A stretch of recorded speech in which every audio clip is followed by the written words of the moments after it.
This is the fastest way to lose weight and keep it off.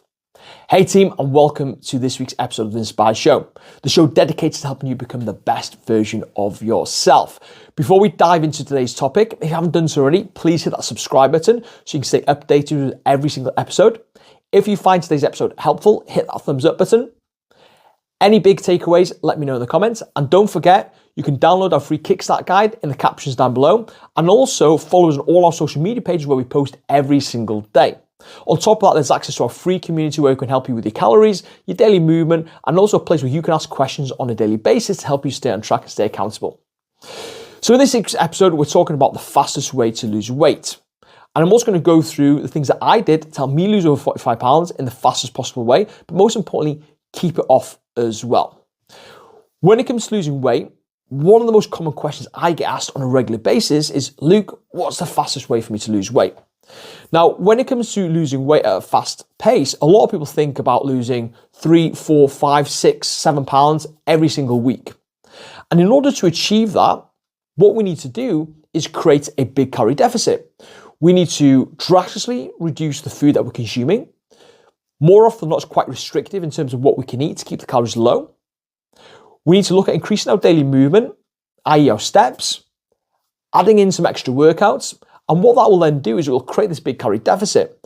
And we will lose 3, 4, 5 pounds a week by doing this approach.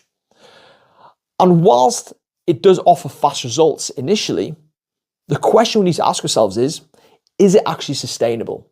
Because what happens for most people when they start a journey and the goal is to lose as much weight as possible in the shortest amount of time is they take this approach. They ram their calories down really low. They increase the daily activity. They're quite restrictive in their approach. And for the first week, they lose a big chunk of weight. Week 2, they lose a big chunk of weight. And as you get into week 3 and 4, standards start to slip. We can't quite manage to maintain that calorie deficit at such big amounts. We can't quite manage that energy output because we're low on energy. And what tends to happen is the weight loss starts to slow down to 2 pounds, 1 pound, half a pound. And what happens then is people get really frustrated. They feel the approach they're taking is not working because they didn't lose much weight as week 1 and 2. And when they get frustrated, it adds an extra element of stress alongside that big calorie deficit. And that's when the wheels start to come off this approach. Because eventually we feel it's not working and then we self-sabotage. We have a binge, we have a blowout, we skip the gym because it's not working. And inevitably what ends up happening is we're back in square one where we've not lost any weight and we start to put the weight back on because we started eating more alongside our old eating habits. And we probably stopped doing as much movement because we're frustrated with the process. So that big chunk of weight we lost in the first couple of weeks, inevitably by the end of the month has all been put back on and we're back in square one.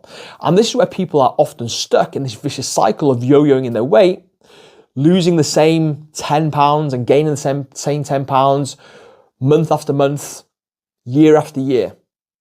So in fact, the faster approach isn't that approach. We need to actually flip it on its head and instead think about it like this.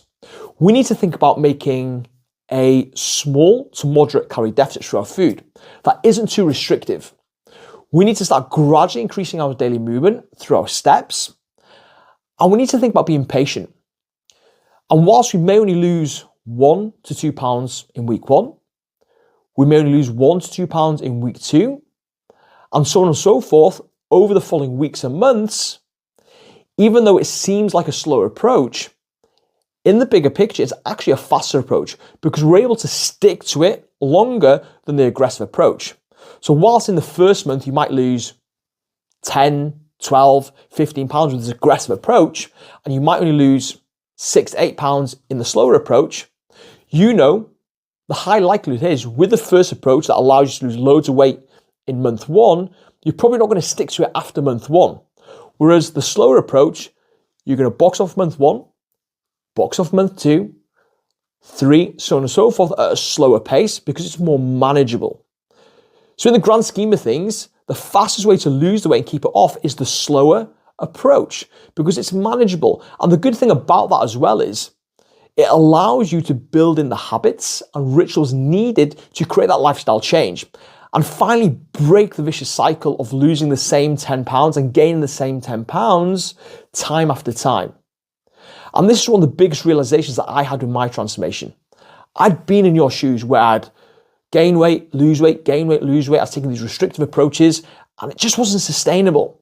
So the biggest light bulb moment for me was having the expectation that's going to take a little bit of time. But taking that little bit of time in the long run actually served me better because I saved so much time by getting out of that vicious cycle of losing the same few pounds and gaining them month after month. So when it comes to your journey, you shouldn't be asking yourself, what is the fastest way I can get this weight off? But what is the way that's most manageable for me to get the weight off, but keep it off as well? And if you reassess your expectations and you really dial in on those, I guarantee you'll see much better progress. Hopefully you found today's episode helpful in terms of resetting your expectations and what you should be aiming for and striving for in terms of your fat loss goals.